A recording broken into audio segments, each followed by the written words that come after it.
Good morning, dear friends. In this short video, I'm going to show you how to change the sound system, the volumes in your 2023 Toyota vehicles. I'm specifically sitting in a 2023 Toyota Corolla Hatchback, and I'm going to, let's say you want to change the sound or of a new message that you receive on your phone, or received volumes, of received message volume, or your ringtone volume. How do you do that? Let's take a look at the infotainment system together.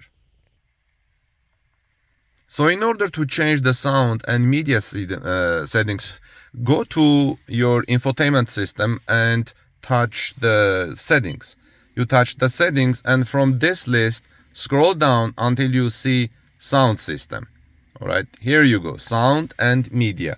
Touch on sound and media, and here you go. You see some very helpful things. Like, first of all, you can adjust your sound system volume based on your driving speed, because we have different vehicle noise depending on our speed. But here are some interesting things that you can adjust here.